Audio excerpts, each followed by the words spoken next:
Bonjour, enfin la vidéo sur les parfums, celle que vous attendez toutes. J'ai mis beaucoup de temps à me décider à la filmer parce que ça représente beaucoup de montage, beaucoup de papotage, etc. Et je ne sais pas si vous avez le temps de m'écouter parler de tout ça pour un temps indéterminé. Donc j'ai décidé de scinder la vidéo en plusieurs parties. Je vais aujourd'hui commencer par faire pas un petit cours d'histoire mais resituer un petit peu le parfum au travers du temps parce que c'est quelque chose moi qui m'intéresse beaucoup, voilà, parce que je pense qu'on peut pas forcément parler de quelque chose sans vraiment aller au fondement, donc voilà, petit postulat de départ sur le parfum et ensuite je vais vous parler de mes parfums favoris, c'est-à-dire ceux à la fleur d'oranger et aux agrumes. Donc je regarde en bas parce que je les ai étalés en face de moi, je les ai ressentis, etc. J'ai même préparé mes petits bouts de papier en coton épais, enfin en fibre de coton épais pour que je puisse bien sentir, etc. J'ai pris mes notes de tout ce que j'avais envie de vous dire. À la base, je l'ai appris grâce à ce livre qui s'appelle Les parfums d'Elisabeth de Feydeau. J'en ai déjà parlé dans ma vidéo sur les encens et j'en ai déjà parlé en story sur Instagram, etc. C'est une bible pour tous, si vous voulez savoir l'historique, l'histoire du parfum, etc. C'est une mine d'or, voilà, ça parle évidemment d'histoire, ça parle de chimie, ça parle de pas mal de choses, donc voilà, je ne peux que vous le conseiller. Retour sur l'histoire du parfum. À l'origine, le parfum, je pense que vous le savez, ça remonte à la nuit des temps, c'est-à-dire que on a des traces de poterie pendant la période néolithique, on retrouve des traces de parfum 6000 ans avant Jésus-Christ, etc., notamment dans l'Égypte ancienne, parce que l'Égypte ancienne était comment dire, utiliser énormément les parfums, que ce soit dans la vie, les personnes en vie et dans la mort, dans le processus de l'embaumement, etc.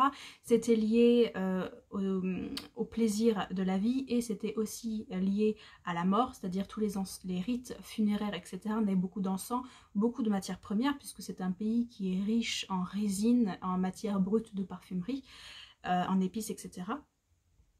Et donc, alors, en revanche, on n'avait pas encore de parfum à base d'alcool, donc c'était des macérats huileux dans lesquels on broyait des résines, on broyait des plantes, etc. Et il y avait vraiment une culture parfumée. Ça, je pense que vous le saviez déjà. Ensuite, on part de l'Égypte ancienne, on va dans la Grèce et la Rome antique. Forcément, la Rome antique, je pense que ça a été la période la plus parfumée, mais pour le plaisir, c'est-à-dire qu'on avait beaucoup d'hygiène corporelle, parce qu'il faut aussi savoir que le parfum c'est lié malheureusement à l'histoire de l'hygiène corporelle qui a progressé ou régressé en fonction des périodes, et on a des a priori sur des périodes telles que par exemple la Renaissance, mais on va venir après, qui sont pas du tout propres, voilà. Donc la Rome antique, on avait beaucoup de jeux autour des bains, on avait vraiment une culture de l'hygiène corporelle. Donc on va faire, avec la colonisation romaine, il va y avoir énormément d'importations de matières premières, des épices, des résines, de la myrrhe, etc., des encens. Et on va avoir vraiment une culture qui va se développer. Ensuite, on arrive à la période du Moyen-Âge. Alors, au Moyen-Âge, on avait quand même une bonne hygiène corporelle, malgré ce qu'on peut penser. Au Moyen-Âge, c'est aussi l'avènement de la religion catholique au travers de l'Europe notamment. Et du coup, l'usage profane du parfum pour le plaisir va être complètement mis à l'écart pour avoir un usage uniquement religieux. Donc on va avoir des encens utilisés pendant justement les rites religieux à l'église, etc. Et on va du coup perdre un petit peu cette notion de se parfumer pour soi. À la fin du Moyen-Âge, pour comment dire, lutter contre les épidémies, parce qu'on avait très très peur de la peste notamment, et donc on va créer des pendentifs ajourés qui s'appellent des pomandeurs. Je pense que vous avez déjà vu ça, ça revient un peu à la mode en plus actuellement dans les pendentifs, etc. Ce sont des pendentifs ajourés ronds généralement dans lesquels on va glisser des matières brutes odorantes pour se protéger, parce que on va penser que comment dire, les parfums aromatiques tels que le fenouil, le thym, le romarin, etc., ça va avoir des vertus un petit peu euh, pharmaceutiques. Voilà, c'était le mot que je cherchais, pharmaceutique. Et notamment Diptyque, marque que vous connaissez toutes pour les bougies ou les parfums, a créé, je crois, il me semble que c'était son premier parfum, qui s'appelle Pomandeur et qui est censé justement être un petit peu herbacé et qui reprend un petit peu l'idée du parfum pour se protéger. Chose très importante aussi, il faut savoir que parfum vient de perfumum, à travers la fumée, par la fumée. Donc comme je le disais dans ma vidéo sur les encens, effectivement, la fumée c'est les encens, le parfum, les matières odorantes. Et parallèlement au Moyen-Âge, à la Rome antique, puis au Moyen-Âge, etc., on va avoir en Arabie une culture énorme du parfum, puisque c'est là où sont toutes les matières premières, la myrrhe, les encens, les épices. Et la culture arabe va créer la distillation et tous les procédés, en fait, pour justement générer ces parfums à base d'alcool. Ce processus ensuite va être exporté vers l'Europe, vers notamment les pays comme les villes comme Grasse, Montpellier, etc., où on va justement avoir un nouvel usage du parfum. À la fin du Moyen-Âge, donc on va porter ces fameux pommandeurs qui vont nous protéger, entre guillemets, des épidémies.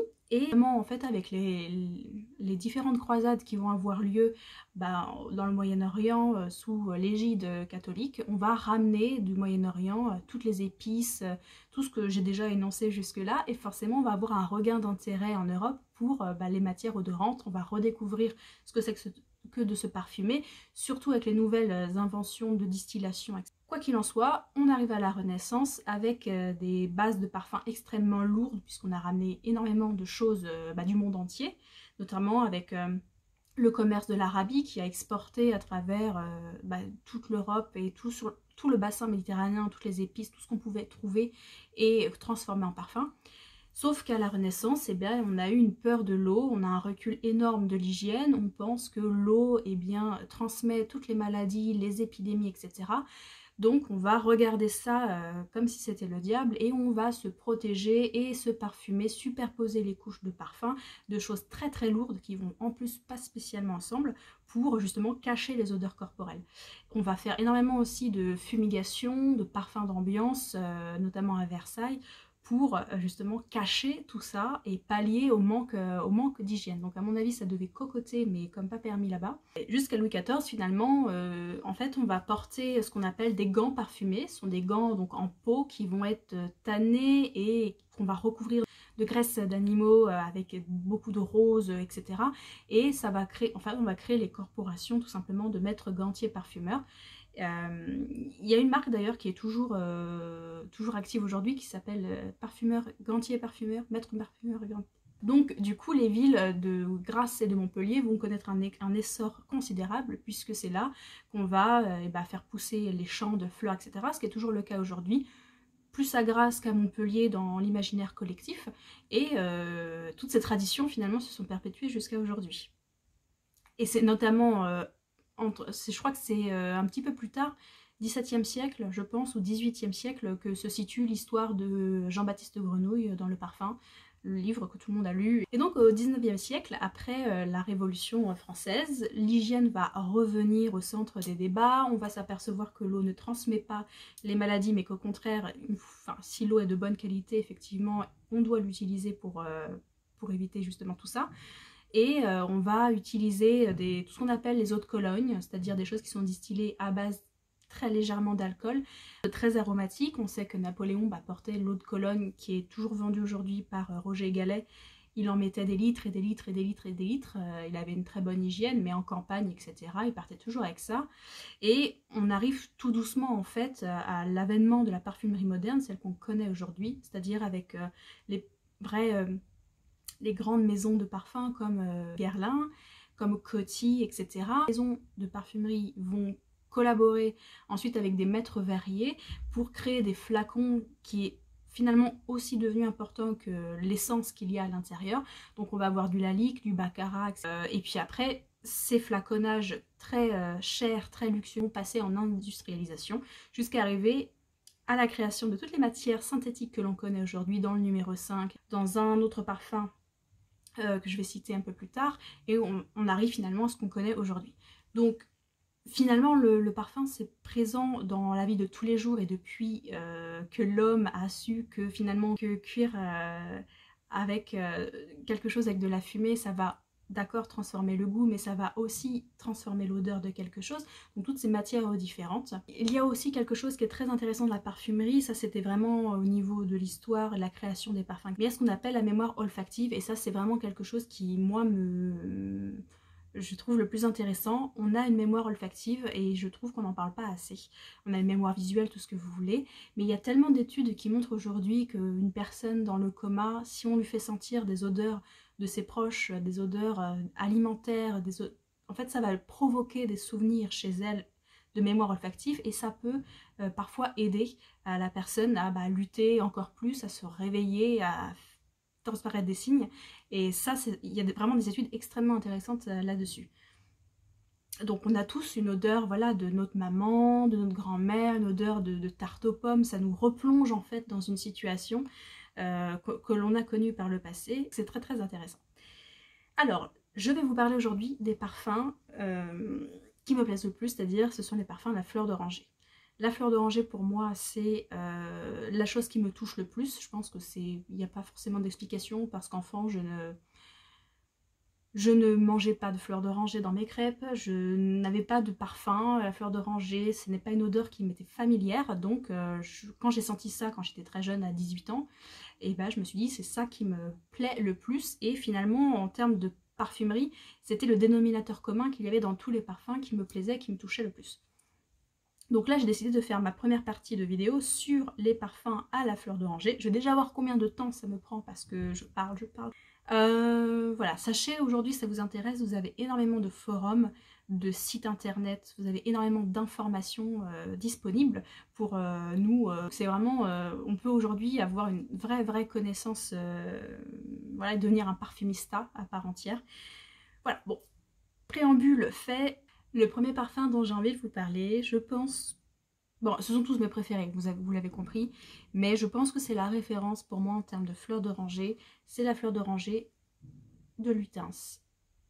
Alors, je sais que depuis quelques années, le packaging a changé. Je ne sais pas en revanche si la reformulation a été modifiée. Serge Lutens est un créateur de parfums et aussi de cosmétiques qui est là depuis, je pense, une cinquantaine d'années, voire plus. Toutes ces créations sont très originales, elles sont extrêmement poussées dans le sens justement de l'expérience olfactive.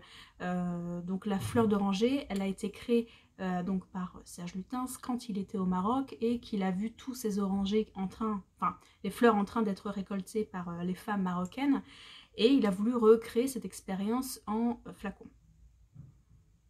Comme je vous le disais il n'y a pas longtemps, je ne sais plus sur quel réseau, mais je n'aime pas les fleurs d'oranger qui sont vertes, c'est-à-dire où on va sentir vraiment le bigaradier, le néroli, le petit grain. Ce sont des odeurs qui pour moi ne sont pas doudou, dans le sens où c'est pas ce qui va me toucher le plus. Moi j'aime la fleur d'oranger quand elle est miellée, quand elle est chaude, épicée, quand elle est collante. On a un effet collant sur la peau, pas sucré mais très orientale, très pâtisserie orientale, mais sans que ce soit sucré. Je ne sais pas si j'arrive vraiment à me faire comprendre. Celle-ci, alors attention, je vais la tester, mais pas sur mon pull blanc parce que ça tâche.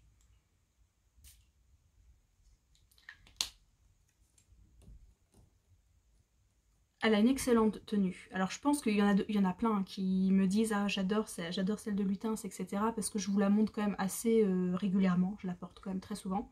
J'en ai fait un stock, ça c'est l'ancienne version. Maintenant le nouveau flacon est beaucoup plus grand. Et je ne l'ai pas testé, donc je ne sais pas si ça a changé. Mais j'en ai encore un d'avance. J'arrive à les trouver d'occasion, donc sur ça je suis plutôt contente. Ça m'évoque effectivement... la Méditerranée, c'est ça, c'est vraiment une odeur très chaude. Et elle me fait penser aussi à la fleur d'oranger d'Elisab, un petit peu miellée. Donc voilà, ça c'était... alors c'est très difficile en fait à exprimer un ressenti d'odeur parce qu'on n'a pas les mêmes expériences, on n'a pas les mêmes définitions olfactives de ce qu'est le petit grain, le néroli. Pour 10 personnes, ça va être 10 ressentis différents. Donc j'essaie au mieux de vous exprimer un petit peu ce que je ressens quand je le sens. Mais bon, je pense que celle-ci, c'est vraiment une de mes préférées. Ensuite, je vais vous parler d'une fleur d'oranger que j'ai découvert justement grâce à un forum de parfumeurs et de parfumistas. Je l'ai découverte il y a quelques années. C'est la fleur d'oranger de la marque Coqui Coqui. Alors, c'est Flor de Naranjo, c'est de l'espagnol. Alors, ce parfum, je l'ai découvert complètement par hasard. C'est une marque très confidentielle d'un couple qui a ouvert un hôtel au Mexique, dans le Yucatan, et qui a mis en parfum d'ambiance, en fait, cette odeur de fleur d'oranger. Elle a tellement été appréciée par les clients, plutôt clients haut de gamme, qu'ils ont décidé d'en faire un parfum et de proposer justement cette odeur à la vente. Ils ont vendu leur parfum, il y a quatre créations, je crois qu'il y a la fleur de tabac, il y a la noix de coco, la fleur d'oranger et puis la rose, il me semble. Et c'était vendu à l'époque chez Merci à Paris, donc c'est là où j'avais pu l'acheter. C'était vendu aussi après sur Net-à-Porter et aujourd'hui il me semble que c'est vendu sur 2-3 e-shops un peu haut de gamme. Voilà, donc celle-ci, je vous la présente parce qu'elle est extrêmement particulière. C'est une eau de Cologne. Elle est vendue comme une eau de Cologne. Sachez simplement qu'elle a une tenue exceptionnelle. Franchement, hein. Elle est, comment dire, très originale. Au début, je n'avais pas du tout accroché quand je l'avais testé en magasin.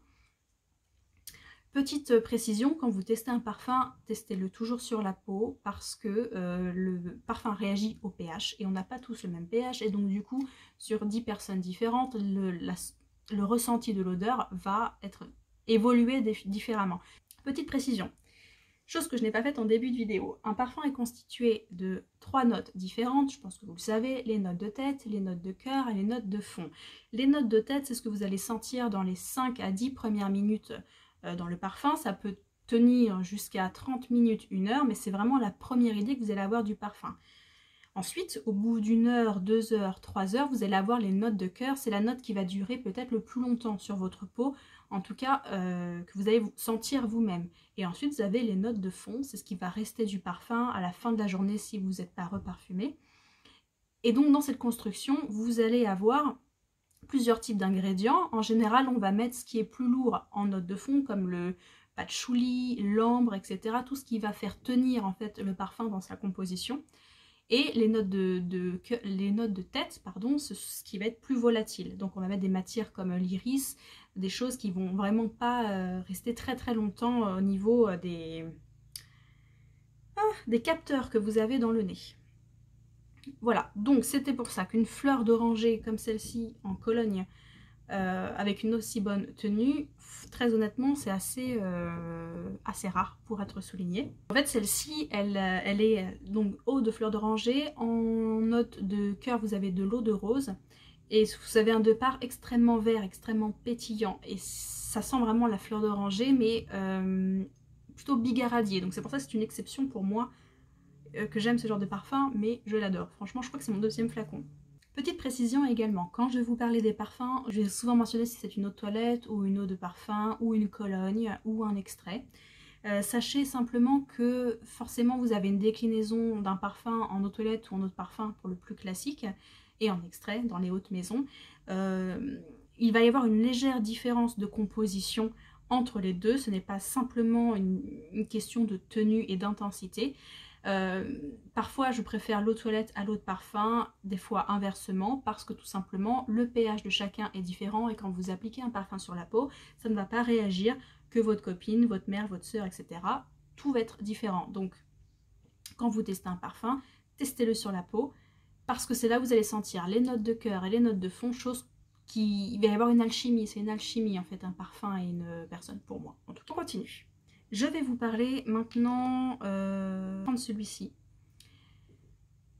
Il est tout petit, tout vieux. C'est le Louange Profane numéro 19.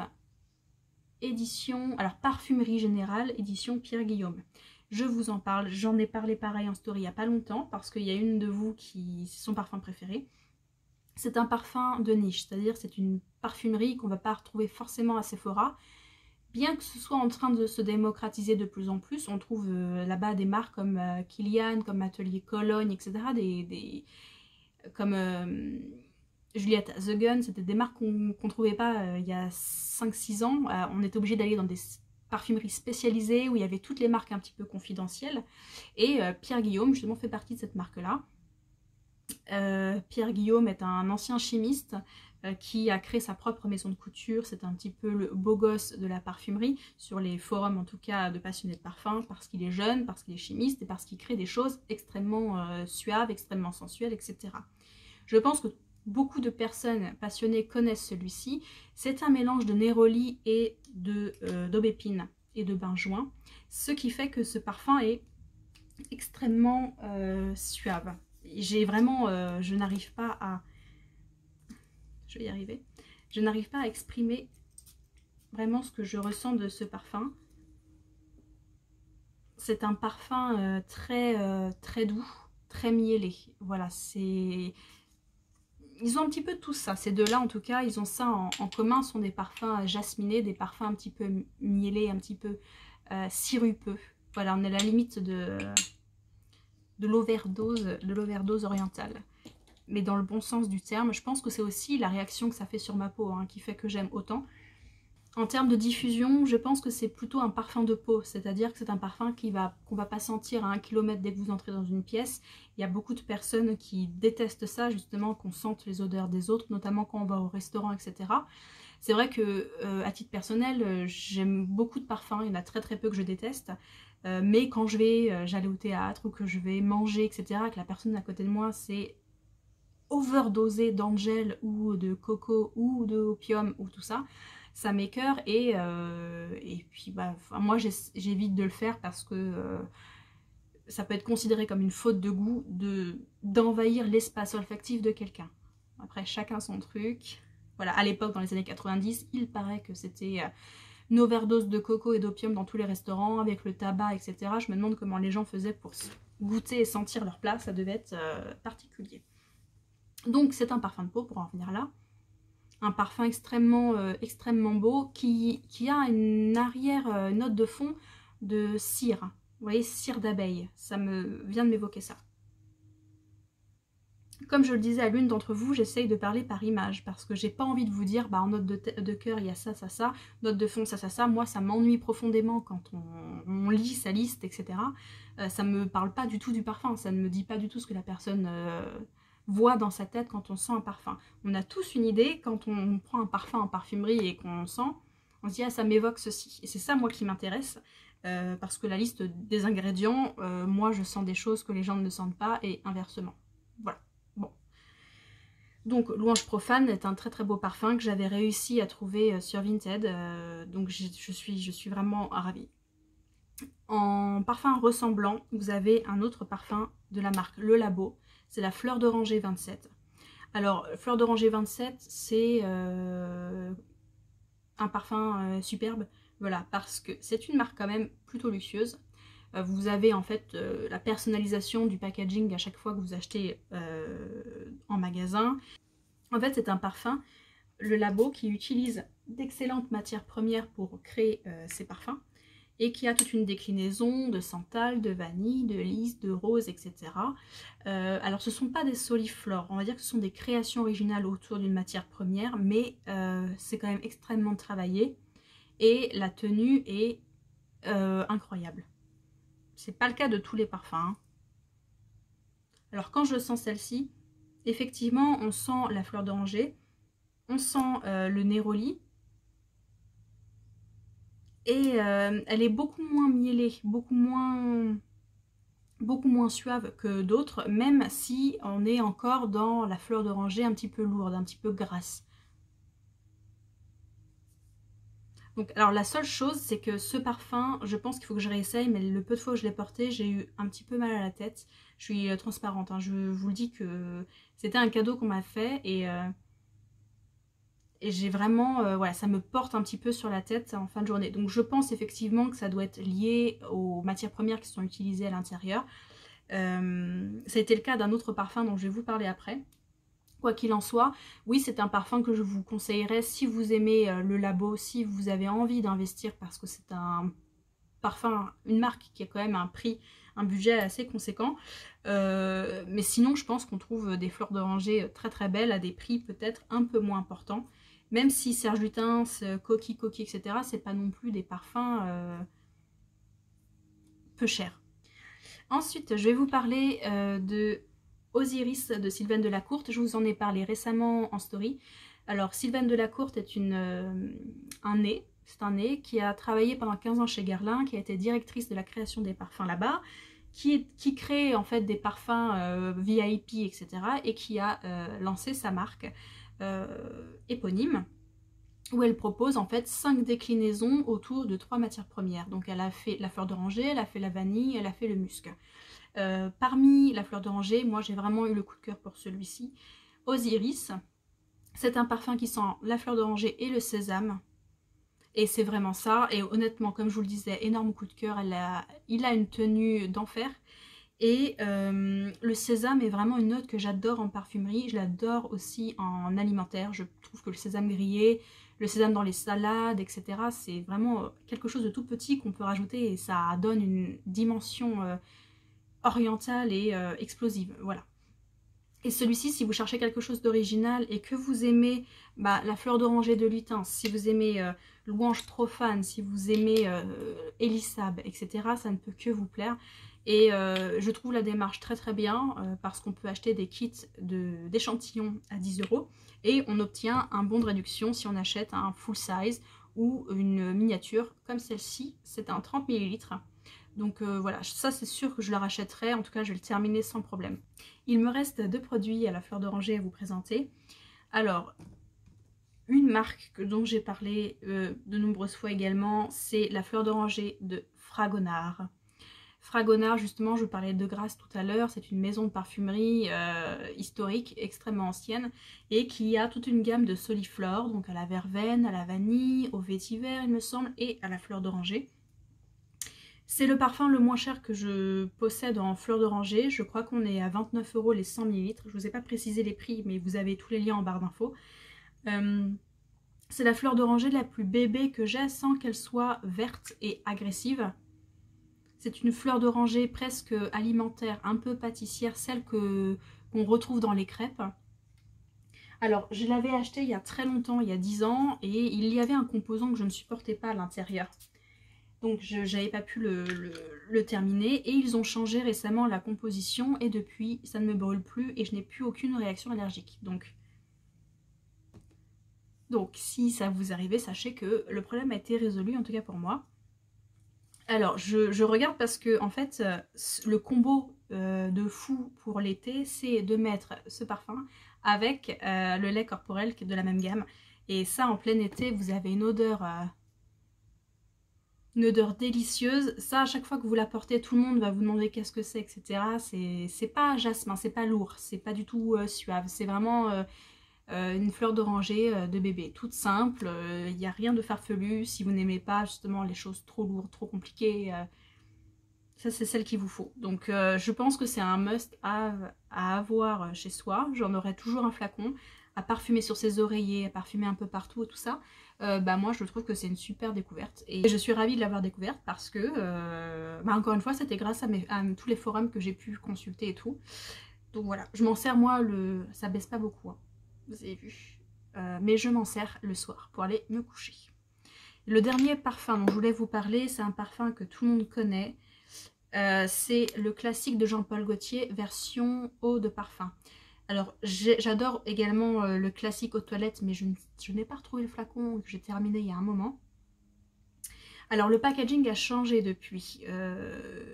Alors, c'est ça aussi qu'il faut dire sur les parfums. On s'attache à des parfums et en fait, ils sont discontinués, reformulés, ils sont amputés d'une partie de la composition. Il y a des parfums que j'adorais et que je ne reconnais plus et que je ne peux plus porter. Donc heureusement que je n'ai pas connu les premières versions dans les années 80, 90 parce que a priori les choses ont été diluées au fil du temps, notamment avec toutes les restrictions sur forcément les molécules animales, etc.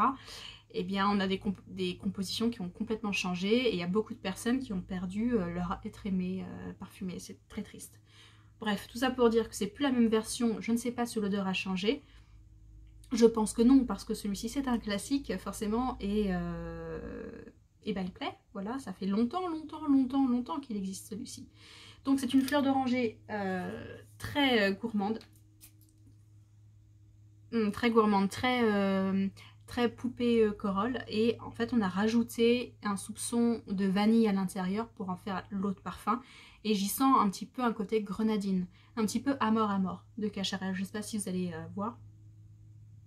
C'est un parfum qui est délicieux en hiver, quand il fait vraiment bien froid et que vous pulvérisez ça, c'est tout de suite quelque chose de chaleureux, quelque chose de gourmand. Et je vous ajoute un bonus, le bonus des 2 parfums qui ne rentraient pas forcément dans les autres cases, qui sont pas à la fleur d'oranger, mais qui sont dans les agrumes, donc je vais quand même les inclure parce que les pauvres, ils méritent quand même qu'on en parle 2 minutes. Le premier, vous l'avez compris, c'est mon chouchou absolu, c'est l'eau d'Adrien en eau de parfum d'Annie Goutal. Alors, pareil, j'ai l'ancienne version, depuis Camille Goutal, la fille de la créatrice Annick Goutal, qui avait repris la société, il me semble qu'elle a vendu à un fonds asiatique, il me semble, et depuis ils ont changé tous les packaging pour uniformiser, qu'il n'y ait plus de pompons, de couleurs différentes, ce que moi j'adorais dans la marque personnellement. Et donc je ne sais pas si les formules ont été modifiées, reformulées, etc. Donc je n'ai pas senti, tout ça pour vous dire que je n'ai pas senti la nouvelle version de l'eau d'Adrien. Celui-ci, je l'ai depuis 2017. Je l'économise beaucoup parce que c'est un parfum que j'adore. En termes de souvenirs olfactifs, j'étais au 5 Terre en Italie, et quand j'ai mis le pied en dehors du train qui dessert tous les petits villages de pêcheurs, j'ai senti une odeur de citron, mais le citron naturel, l'arbre qui pousse, etc. C'était vraiment incroyable comme odeur, ça planait dans toute la ville. Et je me suis dit, il faut absolument que je capture ce souvenir en parfum incroyable. Et quand j'ai senti l'eau d'Adrien, je me suis dit, c'est absolument ça, les citrons. Bon, là, en l'occurrence, c'est les citrons de Sicile, mais bon, moi, c'était mes citrons italiens, donc ça m'allait quand même, avec un fond de cèdre. Alors, c'est une eau de parfum. À l'époque, on reconnaissait ça parce qu'il y avait un nœud doré. Aujourd'hui, je ne sais pas trop comment ça se passe. Et c'est l'odeur de citron la plus délicieuse qu'on puisse trouver. On est à la limite du citron créma. Elle n'est pas du tout gourmande. Elle est un peu boisée parce qu'il y a un fond de cèdre derrière. C'est un parfum qui m'attire beaucoup de compliments quand je le mets. Ou en tout cas des interrogations, qu'est-ce que tu portes, etc. Je trouve que c'est toujours valorisant quand notre odeur se fait remarquer par les gens. C'est en positif, évidemment.